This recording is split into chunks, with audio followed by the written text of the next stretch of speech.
Welcome to PrepsNet Coach Speak with Homewood Patriots head basketball coach Elijah Garrison. Here's your host, Aubrey Johnson. Welcome back, Coach. Yeah, thanks for having me again. Absolutely. So this past Monday, you played McAdory, and you lost a close one in overtime, 65-61. Tell us about how that night went. Yeah, it was. I thought we competed pretty well. The 2 weeks ago, we played Vestavia on a Friday night. We didn't really like how our guys came out and played. I was proud of the way we played. I mean, it's hard to get a 17-year-old to understand that, even though when you get beat, that we can still be okay with how we played. Right. We kind of came back and made a little bit of a run to push it into overtime. We had no business going into overtime. Kind of was like just a dead game, and all of a sudden we found some life at the end. Okay. Actually had a underneath out of bounds play to win the game, and just they had a kid that made a heck of a play and got his hand on it, deflected it. Wow. But yeah, I was super happy with how we played. Good. And that kind of bounce was leading into Friday, which I'm about to talk about. Right. But we kind of used Monday's game as a little bit of momentum to have good practices the rest of the week. So good. It was good. It was a good night overall. Even though we got beat, it was still a good night. Gotcha. So you mentioned Friday. That was a game against Spain Park, which you won 58-40 quite handily. Yeah. Tell us about that game. Yeah, I think they've played one of the toughest schedules in the state. Wow. So they were coming in here like 5-8 or something like that. And yeah. Like our message all week was just don't look at their record. Like they're a good team, and they're really well coached. And they actually beat Oak Mountain the night before we played them, and Oak Mountain was undefeated up to that point. So more than capable team. Was super proud of our defensive effort. Like we held them to 23 points in the first half, and then 17 points in the second half. So nice. Super proud of that. And then we had a couple of guys play pretty well, like Charlie Sims, who's a senior. He got hurt in the Ramsey game earlier in the year, with a ball and bruise, and to kind of see him get back, he scored 20 the other night, hit 6 threes. Like it was fantastic. Yeah, we finally shot it well, and we guarded well on the same night. So it was a good night. It was fun. Good. Who else played well that night? Excuse me. Yeah, we had a couple other kids that shot the ball well. I think overall, our post players played pretty well, like Hayes DeCudris and James Kellen. I told them they're kind of like the left guards of the football team. Like nobody notices when they do their job right, but when they don't do their job right, like everybody notices. Everybody notices. And so it's hard to those guys don't get a lot of the credit because maybe the average fan doesn't see that they boxed out like they were supposed to, or they rotated like they were supposed to, and like they might not get the rebound or they might not get the points, but like they were doing everything they needed to do for us to win the basketball game. And so super proud of them and the effort they had. So it was good. Awesome. So this week you've got a couple of games. Tomorrow afternoon you just added Leeds. Yeah. What do you expect to see from the Green Wave? Yeah, I mean, that happened 5 minutes ago, right? Yeah, so you don't really know. So we've watched no film on them at this point. That's right. It should be good. Jeremiah does a good job with his team. We saw him this summer some. So, I expect them to come here and compete, that's for sure, and they're really well coached. Coach Love that used to be at Oak Mountain that won that state championship like in 2019. He's one of their assistants. So I expect it to be a well-coached, well-competitive game. Sure. I'm glad we were able to find one after that cancellation.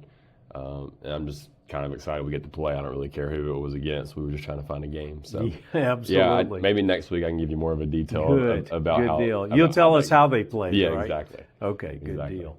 So then on Friday, you play the Pepsi Classic at Decatur High School.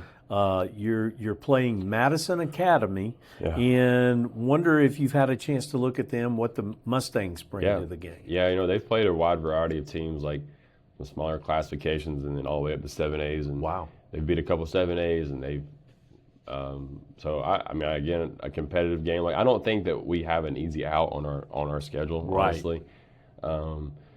Their coach used to coach in college at UNA, so somebody again who's going to have his team prepared, got to have a plan, and they switch defenses up a lot and kind of make you think a little bit, take some things off that like kind of like a matchup zone that most matchup zones don't take away. So it'll be good. Good on a neutral court. I hope we kind of have some momentum right now. So hopefully tomorrow we can build on that. And you love to have a good weekend going into Christmas break. Yes, you would. Before the second part of the season. So I'm excited to go over there and see what it's about. So good deal. Okay, so the Pepsi Classic continues on Saturday. Yeah. You play Austin. What do you expect to see from the Black Bears? Yeah, so Austin made it to the 7A Northwest Regional last year. So that's going to be again a team that is very comparable to like our area teams.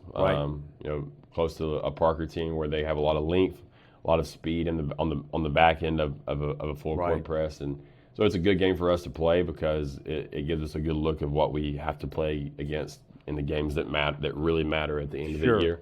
Sure.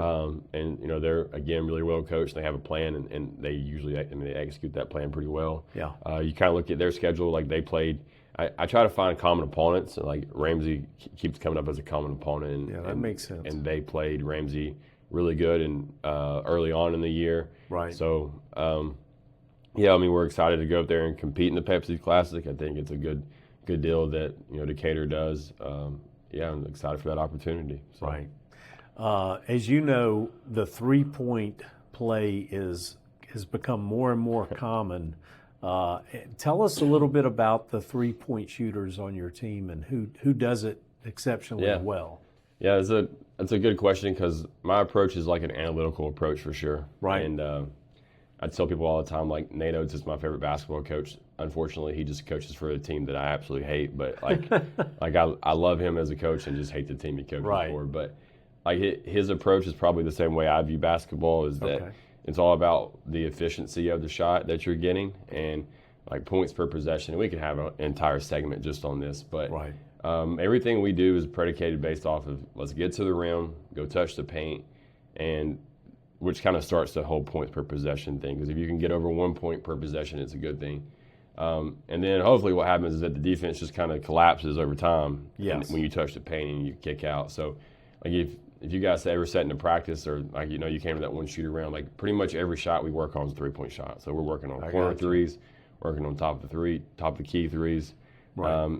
And I tell them all, if you're going to play for us, you have to be able to shoot. And that's just it. So it's a prevalent part of the game today. I mean, yes, it is. Steph Curry really, really changed basketball. He also may have hurt basketball in the same way because now, youth kids don't want to do anything but that, and people don't realize it's got to be a mix, right? Well, and you can't be all three. And people don't realize the guy wasn't born able to shoot like that. I mean, that took years and years and years of practice, and he's just one example of 1,000 that you can name. Sure. But it is the game. You have to be able to dribble, pass, and shoot. Right. And even the 7-footers that play in the NBA or in college have to do it. So it's kind of who we want to be. Right. And you kind of have to green, yellow, and red light some guys to say if you want to shoot that 3 or I want you to shoot that 3, but you better be in the gym working on that 3 before you shoot in a game. Correct. But it's I don't know if that's answers your question or not. No, it absolutely does. It's who we're trying to be. It's one of the most efficient shots, especially if you can touch the paint first and then you kick it out. So I tell our guys we want to shoot 33s a game. And we're on that number quite often. I guess the question was who is shooting I got you. well? Yes, I got you. So we got Charlie Sims, Drew Soucy, Jace Harden. Those 3 are kind of I would say our team would say they're our 3-point shooters. Okay. As in attempts. Yes. If you look at percentages, some of our post players have good percentages but limited attempts. So they might be 3 of 7 or 2 of 5, and the percentage looks good, but they're not getting as many attempts. Right. But definitely those 3, I would say: Charlie Sims, Drew Soucy, Jace Harden, kind of all wings for us, and they all can shoot the cover off the ball. Nice, fantastic. Yeah. So, Coach, that's our show. We appreciate your time, yes, and sir. We certainly appreciate yours. Join us again next week for another Homewood version of Coach Speak.